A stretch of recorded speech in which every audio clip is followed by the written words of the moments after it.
Romans chapter 10. I can barely sleep Sunday night. I keep envisioning my arms flying across Tom's as Pete cheers me on. Monday morning, I feel like a zombie. School isn't too bad, but my final lunch detention with Dr. Pullman comes at midday. And I'm not any less tired when he begins his interrogation. I still haven't heard from your parents, he says. They're really busy, I say, blinking my eyes to stay awake. My dad works really late at his new job. I know. I tried contacting him at the office number we have on file, and we found out he no longer works there. He blinked several times, his gaze softening into something almost friendly. Scary Dr. Pullman is back within seconds.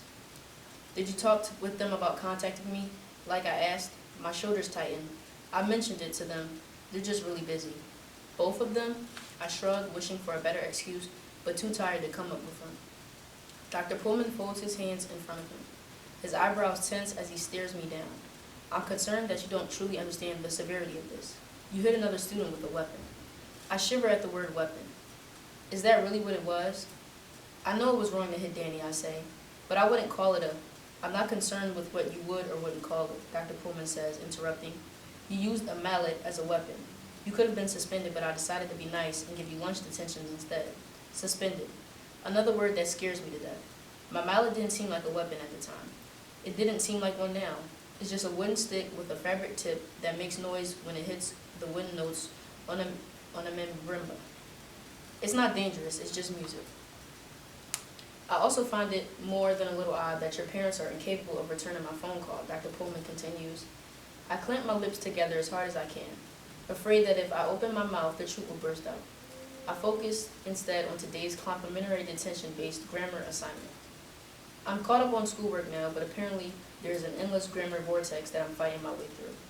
Dr. Pullman must be as tired as I am because he goes back to typing away at his computer. There's no more needling me with questions for the rest of the lunch detention. The rest of the day is a blur. The moment the final bell rings at the end of the band class, I sprint to my locker, shove my things in my bag, and run home. As tired as I am, the excitement of my first private lesson with Pete gives me a second wind. I get to his house and rings his doorbell. When no one answers, I ring it a second time, growing increasingly nervous that he forgot.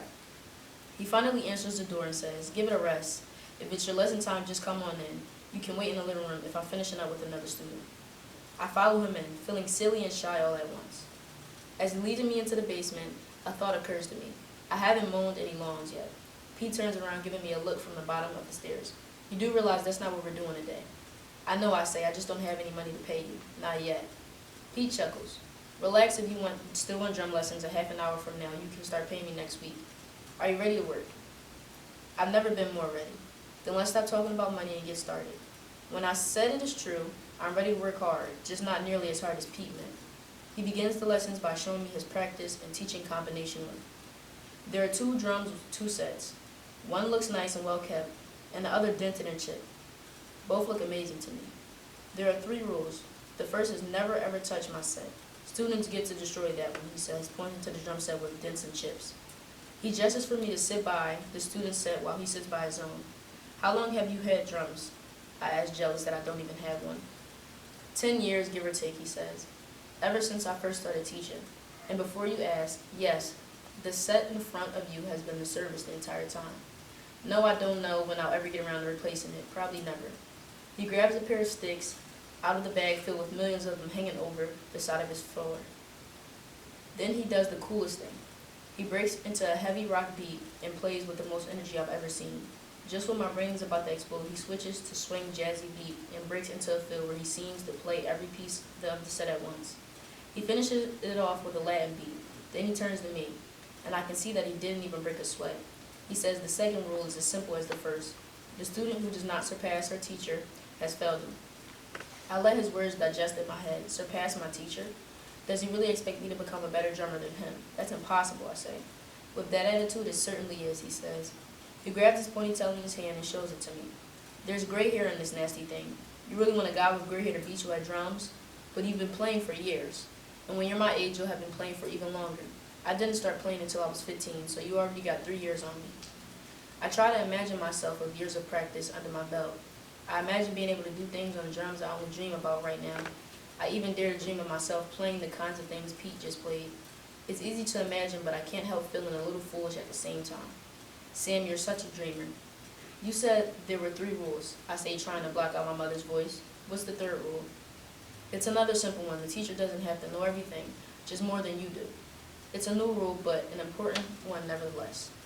Pete pulls another pair of drumsticks out of his gigantic bag and hands them to me. It's your turn. I stare at the drums in front of me and say, what do you want me to play? Anything. I just need to see what you can and can't do. I try to think of something that will knock his socks off, but every beat I imagine feels cheap and childish. My limbs lock up, my shoulders clench, I'm freezing up. Any time now, Pete says. I'm sorry, Mr. Taylor, I say. He makes a gagging sound. Mr. Taylor makes me sick. My name is Pete. Sorry, Pete, I say, I'm just nervous. No kidding, if you ever go on stage like that, you'll bomb the show for sure. Pete sits up straight and pushes out his chest. Lucky for you, there's a cure for nervousness.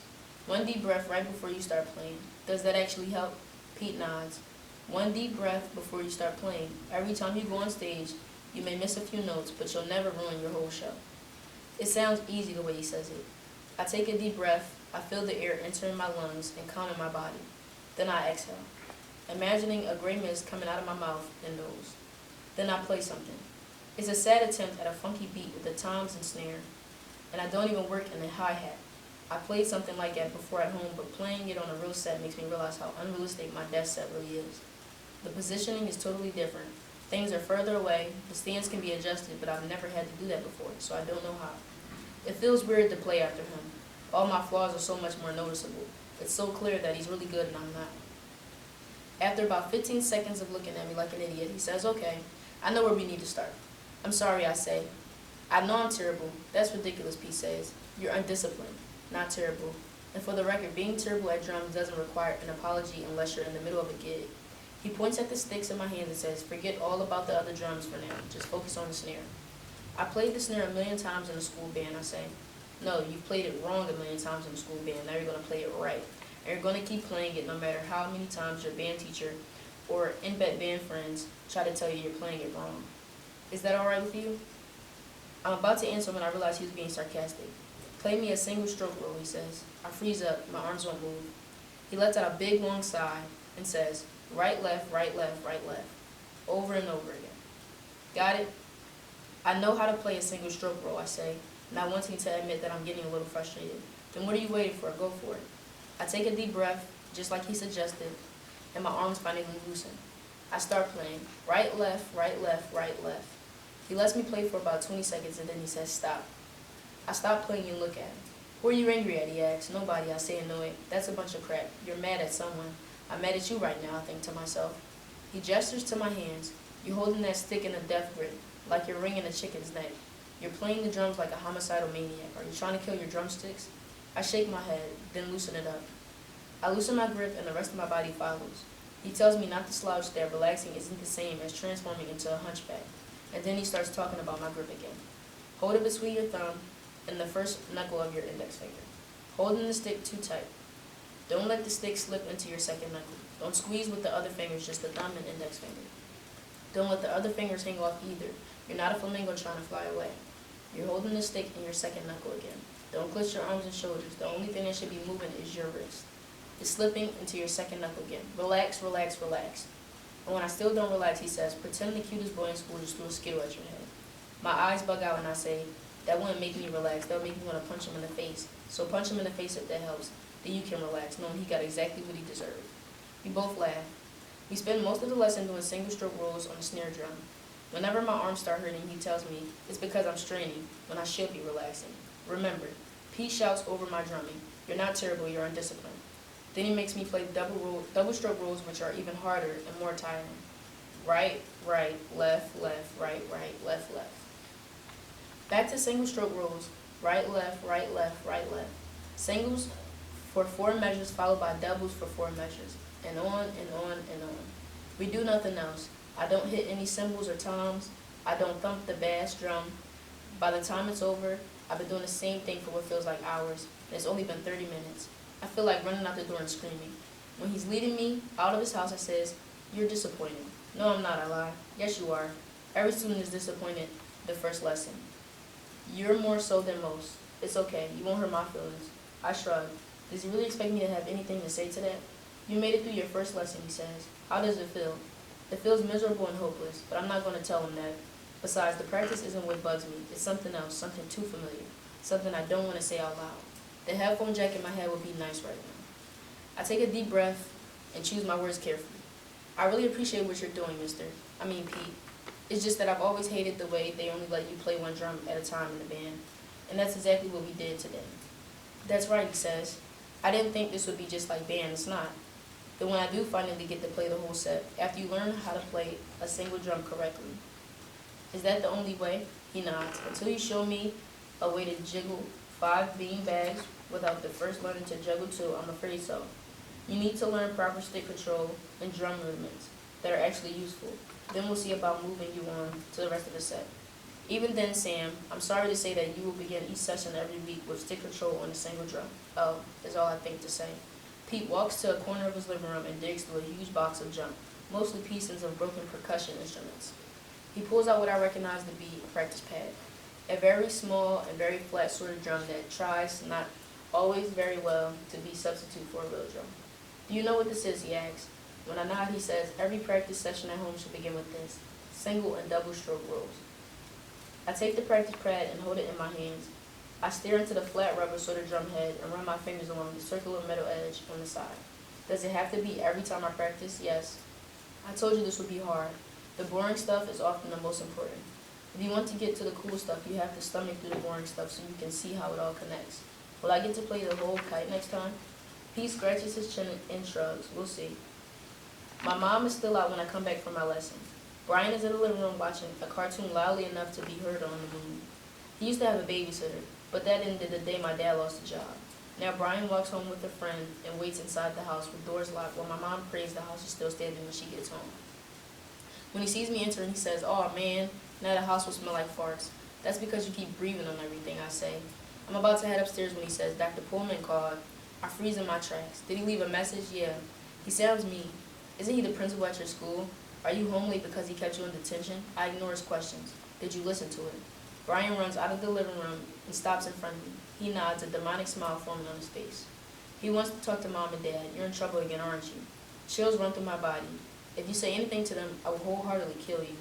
He makes a gesture of zipping his lips closed and runs back into the living room to finish his ear-shattering cartoon. I hurry to the phone, lift the receiver, and dial the 4-digit code to access the voicemail. It takes a little exploring to find, but before long, I heard Dr. Pullman saying, "Hello, Mr. and Mrs. Morris. This is Dr. Pullman from Kennedy Middle School calling again. I'm following up on a voicemail I left last week about an incident with Samantha. I understand you must be busy, but I'd like the chance to speak with you as soon as it is convenient." I hear an undertone of anger in Dr. Pullman's voice. He's not going to let this go. He'll keep trying to reach them, and all I want to do is leave the message for my parents and let them know about the incident, and get excuses and punishments over them. But even though every part of my brain tells me not to, I press the 9 key and hear the words, "Your message has been deleted," for the second time, and it feels even worse than the first.